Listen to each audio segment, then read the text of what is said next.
성도 여러분 안녕하십니까? 사이비 이단 특강 영적전쟁의 손자병법 계속하겠습니다. 오늘은 양식을 분별하는 방법. 욥기 34장 3, 4절에는 귀를 기울여 말을 분별하고 스스로 옳은 것을 선택하라고 하였으며, 누가복음 12장 57절에는 또 어찌하여 옳은 것을 스스로 판단하지 아니하느냐며 옳은 것을 스스로 판단할 것, 판단의 양을 강조하고 있습니다. 영적인 누룩은 사람을 변화시키는 교훈이며, 누룩의 참 의미는 누룩이란 원래 재료를 부풀리고 변화시키는 역할을 하는 그러한 음식입니다. 마태복음 16장 5절로 12절에는 사두개인과 바리새인을 누룩이라고 하며 이들이 주는 교훈을 주의하라고 하였죠.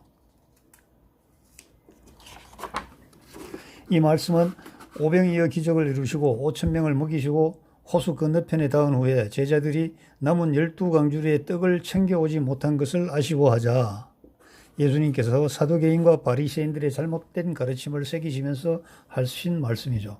이들처럼 육적인 양식이나 걱정하고 탐하는 사람이 되어서는 안 된다는 것을 비유로 강조하신 것입니다. 하나님의 누룩은 생명의 말씀이죠. 마태복음 13장 33절에는 천국 비밀은 여자가 가루 서말 속에 한 말도 아니고 서말 속에 넣은 누룩과 같다고 했습니다. 누룩이 가루를 잘 부풀게 해야 맛있는 떡이 되는 것이죠. 여자는 목자입니다. 갈라디아서 4장 19절에 여자는 목자 즉 사도 바울이며 말씀의 씨를 전하고 해산의 고통을 하는 산모라고 하였죠. 이 여자를 이렇게 해석하는 겁니다. 누룩은 가르치는 교훈의 말씀이며 가루서말은 사람들의 마음이고, 부풀게 하는 것은 말씀을 들은 사람들의 마음과 행동이 변하여 떡을 만들기 좋은 상태가 되었음을 의미한다고 저들은 주장하고 있습니다. 에베소서 4장 21절로 24절에는 진정으로 그리스도의 음성을 듣고 진리의 말씀을 배우고자 한다면 낡고 악한 유혹과 속임수로 가득 찬 옛사람을 뽑아던지고 생각과 태도를 새롭게 바꾸고 전혀 다른 사람이 되어야 한다고 증거하고 있습니다. 옛사람을 변화시키는 것은 누룩 교훈이며 새사람은 의와 진리 교훈으로 심령이 새롭게 된 자입니다. 고린도서 5장 17절에는 그리스도 안에 있으면 새로운 피조물이 되는 것이며, 디모데후서 3장 16절 17절에는 교훈은 하나님의 사람으로 온전케 함이라고 증거하고 있습니다. 사단의 누룩은 사망에 이르게 하는 말입니다. 누가복음 12장 1절로 2절에는 수없이 많이 몰려든 군중들을 향하여 너희는 바리새인들의 누룩을 조심해야 된다. 그들은 선한 것처럼 보이지만 그 속에 위선이 영원히 숨겨져 있다. 그들의 위선은 떡덩이 속의 누룩과 같아서 증거가 드러나게 마련이다. 감추어 놓은 것은 반드시 드러나고 숨겨놓은 것은 알려지게 마련이라고 기록되어 있습니다. 증거가 드러나는 것은 누룩 때문이라고 생각하기 쉬우나 실상은 누룩으로 인해 변화된 떡덩이 때문입니다. 그러므로 바리새인들의 교훈이 아니라 그 교훈을 받은 사람들의 말과 행동이 하나님을 배도하고 죄의 길로 가기 때문에 반드시 드러나게 된다는 것을 알아야 한다고 저들은 강조하고 있죠. 마가복음 7장 6절로 8절에는 이사야가 예언한 대로 이 백성은 입으로는 경배하나 마음은 멀리 있는 사람이다. 나를 경배한다면서 제물을 바친다고 해도 아무 쓸모가 없는 것이며, 나를 세계의 왕으로 인정하지 않고 자기들에게 편리한 대로 생각한 사람의 계명으로 가르치고 있다고 경고하였습니다. 고린도전서 5장 6절로 8절에는 적은 누룩이 온 덩어리에 퍼지는 것을 알지 못하느냐. 덩어리는 떡 덩어리겠습니다. 너희는 누룩이 없는 자들인데 새 떡 덩어리가 되기 위해서 묵은 누룩을 버려라. 우리의 유월절 양이신 그리스도께서 희생되었나니 우리가 명절을 지키되 묵은 누룩으로도 말고 괴악하고 악에 찬 누룩으로도 말고 누룩이 없이 오직 순전함과 진실함의 떡으로 하자고 기록되어 있습니다. 아울러 고린도전서 5장 10절로 13절에는 음행하는 자들과 사귀지 말라고 한 것은 세상에 음행하는 자들, 성범죄나 탐욕으로 빚어지는 사기나 도둑질이나 우상숭배 같은 짓을 태연하게 저지르는 불신자와 상종도 하지 말라는 것이 아니라, 그렇게 하면 여러분은 이 세상에서 살아갈 수가 없기 때문이다. 하지만 믿음의 행제라고 하면서 이런 일을 저지르는 사람은 사귀지도 말고 함께 먹지도 말아야 한다.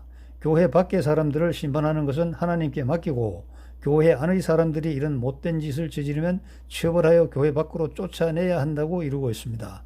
교인들이 저지르기 쉬운 오류 중에 하나는 자기는 구원을 받았지만 이웃은 구원을 받지 못하고 지옥행을 예약해 놓았다 하고 너무 쉽게 말하는 것이죠. 영적 우월감에서 이런 말을 조심성 없이 발설함으로써 미움을 사는 경우가 많습니다.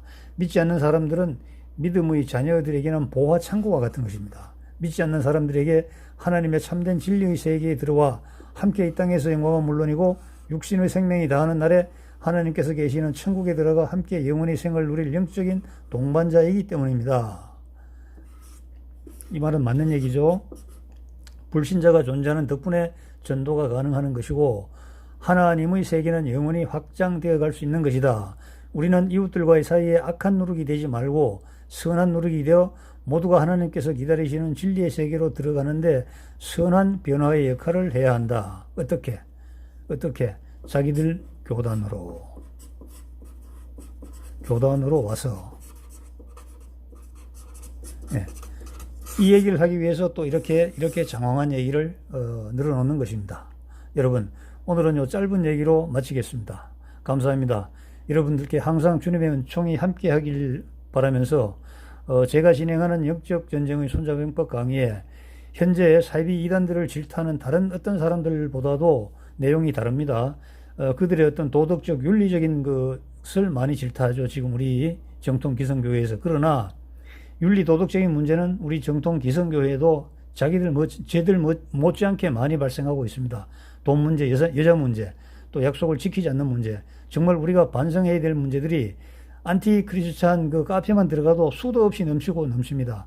그러함에도 우리가 저들을 정죄해야 되는 이유는 우리가 도덕적, 윤리적으로 비난하는 것은 현실의 눈으로 비난하는 것이고 정말 하나님 세계에 들어가기 위해서 우리가 어떻게 해야 되는지 그 교리를, 그 원칙을, 그 생명의 말씀을 분명히 알아야 되는데 그것들을 이리저리 짜집기 위해서 자기들 마음대로 왜곡하고 변질시키기 때문에 저 같은 사람이 이렇게 저들의 말을 들어서 이렇게 하나하나 짚어나가는 것입니다. 여러분, 구독, 좋아요 꼭 좀 눌러주시고 여러분들께서도 또 많이 동참해 주시고 또 댓글 남겨주시면 제가 보완하겠습니다. 그렇게 해서 정말 우리 하나님의 진리의 말씀이 편만하게 퍼져서 우리가 그 진리의 말씀에 의지해서 정말 영원한 생명의 나라로 들어가기를 원합니다.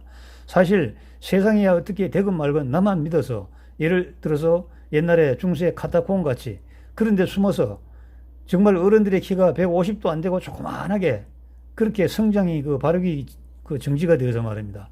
그런 상황에서 자기 혼자만 순교해서 하나님 나라에 들어가는 그것을 원하는 게 아니지 않습니까? 하나님께서 창조하신 이 땅에서 정말 물질적으로도 우리가 풍요롭게 살며 그리고 또 물질 이외의 정신적인 요소에서도 정말 우리가 행복하게 살면서 그리고 하나님 말씀을 지키고 또 하나님 말씀대로 따르다가 우리가 천국으로 들어가서 영원한 제사장 역할을 할 수 있는 그러한 상황까지 가는 것 아니겠습니까? 여러분 많이 동참해 주시길 바랍니다. 감사합니다.